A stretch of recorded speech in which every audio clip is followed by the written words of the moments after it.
JDK chapter 270 finally आ गया और गेगे ने कुछ फालतू बात और कुछ इंपॉर्टेंट बातों को हाईलाइट किया। इनके बारे में हम लोग इस वीडियो में बात करने वाले हैं। केंजाकू या गेटो में कोई वापस आएगा और ये मैं क्यों बोल रही हूँ तुम्हें आगे पता चलेगा। और थोड़ी बहुत कैरेक्टर्स के बीच में कन्वर्सेशन और एक इंपॉर्टेंट अनाउंसमेंट जेडीके पार्ट 2 के बारे में, और ये जेडीके पार्ट 2 है या नहीं है, इस सब के बारे में हम लोग इस वीडियो में बात करेंगे आगे। हाँ, स्पॉयलर्स कुछ टाइम पहले आ गया था, लेकिन मैंने वीडियो जल्दी इसलिए नहीं डाला क्योंकि मैं वेट कर रहा था कब ऑफिशियल ट्रांसलेशन आएगा और कब मैं उस पर वीडियो बनाऊंगा, क्योंकि जो रॉ ट्रांसलेशन होती है स्पॉयलर्स में वो इतनी एक्यूरेट नहीं होती। चैप्टर की स्टार्टिंग होती है मेगुमी और शोको से, जो एक ग्रेव के पास बैठे होते हैं और ये ग्रेव के ऊपर लिखा होता है फुशिगिरो, यानी ये ग्रेव होती है मेगुमी की सिस्टर की। यहाँ पर उसी से रिलेटेड थोड़ी बहुत कन्वर्सेशन होती है मेगुमी और शोको के बीच में। और उसके बाद शोको बोलती है एक इंपॉर्टेंट स्टेटमेंट, उस पागल को गेटो की बॉडी मुझे हैंडल करने देनी चाहिए थी। अरे शोको किसे बोल रही है? मे भी बोल रही होगी गोजो को, क्योंकि तुम लोग याद होगा जुजुत्सु काइसेन मूवी 0 में यूटा ने गेटो को मार दिया था तो उसकी बॉडी वहीं पे थी और गोजो उससे मिलने आया था उसके आखिरी मोमेंट्स में। और उस आखिरी मोमेंट में गेटो गोजो को बोलता भी है कि उसे एक पीसफुल डेथ चाहिए। शोको इसलिए में भी बोली होगी जब गेटो मर चुका था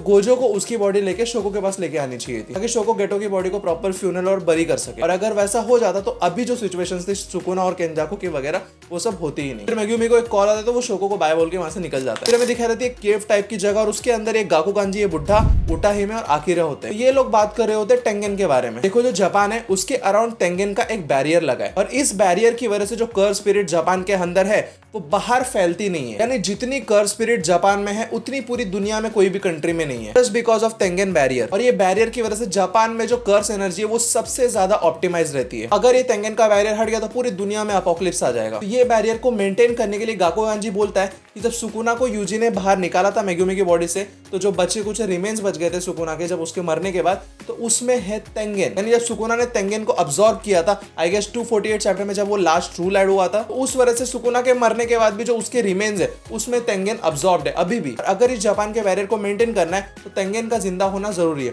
और टेंगेन अभी सुकुना के रिमेन्स के अंदर अब्सॉर्ब्ड है। तो इस सुकुना का जो रिमेन्स है इसको एक अच्छी जगह पे स्टोर करके रखना इंपॉर्टेंट है। तो गाकुगांजी बोलते हैं कि इसका भी कोई सीन नहीं है, हम लोग देख लेंगे। फिर माकी ये डाइगो और सुमो के पास आती है, जहां पर माकी एक कर्स टूल देती है डाइगो को जो होती है एक स्वॉर्ड। तो डाइगो इस कटाना को पकड़ के बहुत खुश हो रहा था क्योंकि खुद भी स्वॉर्ड्समैन है। फिर माकी बोलती है कलिंग गेम खत्म हो चुका है और ये हम लोग को भी नहीं पता कैसे खत्म हुआ, तो गेगे को भी पता है। जो इनकार्नेटेड सॉर्सर्स है उनका क्या करना है अब ये भी बातचीत चालू हो जाएगा धीरे धीरे। तो माकी में भी आके यहाँ पे डाइगो को इन्फॉर्म कर रही होगी। फिर माकी बोलती है कि जो विक्टिम के बॉडीज थे जो कलिंग गेम के थ्रू मर गए थे, अब उनके पास से वो कर्स टूल अगर उनके पास है तो उनको वापस लिया जाएगा। फिर माकी बोलती है कि अमेरिका ने जो जापान के कुछ सॉर्सर उठाए थे क्योंकि केंजाकू ने उनके साथ डील की थी, उन सॉर्सर को भी हम लोग वापस लाएंगे कुछ रूल सेट करके। ऑल्दो कलिंग गेम खत्म हो चुका है लेकिन अभी भी जो टोक्यो है उसको एक कर्सेस का सिटी माना जाता है, यानी अभी भी कर्सेस वहां पर आके गैदर होंगे। तो माकी वहीं पे जाने वाली है। फिर यहाँ पर डाइगो बोलता है कि हाँ मेरे को उनको काटने में कोई दिक्कत नहीं होगी। फिर माकी उससे बोलती है कि तुझे जो करना है कर, लेकिन ये आखिरी बार होगा जब मैं तेरे को सपोर्ट कर रही होंगी। फिर डाइगो माकी को बोलता है कि अगर ऐसी कोई सिचुएशन बनती है जहां पर मेरे हाथ में हथियार होगा तो मैं जरूर तुझसे फाइट करना चाहूंगा, यानी तुझे काटना चाहूंगा। और ये क्यों करना चाहेगा? बिकॉज उसकी एक मे भी आखिरी इच्छा होगी कि माकी के साथ उसको फाइट करना है। फिर हमें दिखाया जाता है चार्ल्स को, जो एक मांगा का है,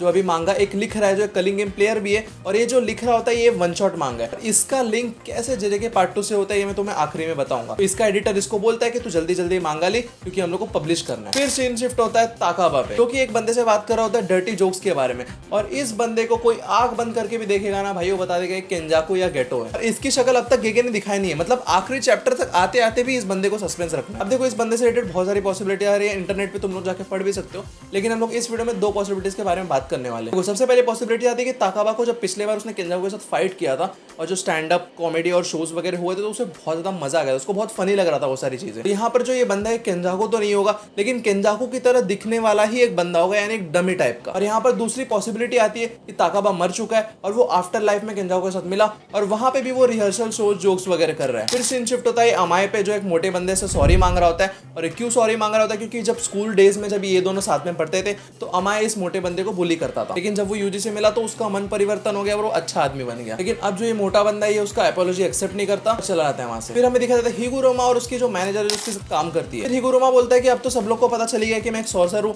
तो वो मुझसे सॉर्सर का भी काम कराएंगे, लेकिन मैं चाहता हूँ कि मैं अपना लॉयर का काम भी कंटिन्यू करूँ। फिर हम आते हैं हाना और एंजल के पास, जो सोच रहे होते सुकुना और उसकी जब पहली फाइट हुई थी और जब दूसरी फाइट हुई थी। और फिर यहाँ पर मेगुमी सामने आता है और हाना को वो बोलता है कि मैं सारी रिस्पॉन्सिबिलिटी ओन करता हूँ, ये मेरी गलती है। और तुम लोग को पता है कि मेगुमी जो है हाना का क्रश है, हाना के मन में शादी की शहनाई बजना चालू हो जाती है। फिर हम एक लड़के और लड़की का कन्वर्सेशन देखते हैं जो फियांसे होते हैं, और फिर लड़की अपने फियांसे को बोलती है कि चलो आज हम डेट पे जाते हैं, और इस बंदे का शक्ल कुछ ऐसा है। लेकिन यहाँ पर एक ट्विस्ट आता है कि सिर्फ और सिर्फ इस लड़की को ही अपने फियांसे का शक्ल ऐसा दिख रहा है, लेकिन यूजी नोबुरा मेगुमी जब मिलने आते हैं इस बंदे से तो उनको एकदम नॉर्मल फेस दिख। फिर यहाँ पे ये बोलते कि मे भी कोई कर्स स्पिरिट हॉन्ट करी उस लड़की को। फिर मेगुमी बोलते कि मेरे को तो कोई ऐसी कर्स स्पिरिट सेंस नहीं हो रही, और ये कर्स स्पिरिट नहीं, ये कोई कर्स यूजर है जो इन लोगों को परेशान कर रहा है। और ऐसे सारे इंसिडेंट एक स्पेसिफिक जगह पे हो रहे जहां पर हम लोग को जाके इन्वेस्टिगेट करना है। तो यही है इन तीनों का लास्ट मिशन, और यहाँ पे चैप्टर खत्म हो जाता है। और बहुत लोग बोलते थे देखिए पार्ट 2 भी आएगा, क्योंकि जो अभी शोनेन जंप का इशू आने वाला है उसमें 2 अनाउंसमेंट होने वाली है। तो गेगे में भी फर्स्ट अनाउंसमेंट में ये बताएगा कि जो जेके एनिमी है उसका नेक्स्ट सीजन कब आ रहा है, और दूसरे अनाउंसमेंट में ये पार्ट 2 का अनाउंस कर दे। अभी यहाँ पर देखो ये भी हो सकता है कि एक वन शॉट मांगा निकले,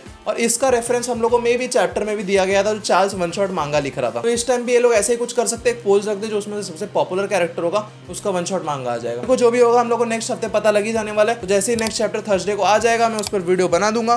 तो ये वीडियो यहाँ तक थी, होपफुली तुम लोगों को मजा आएगा। मजा आया तो भाई लाइक कर दो, सब्सक्राइब कर दो। मिलते हैं नेक्स्ट वीडियो में। Tata bye bye, sayonara।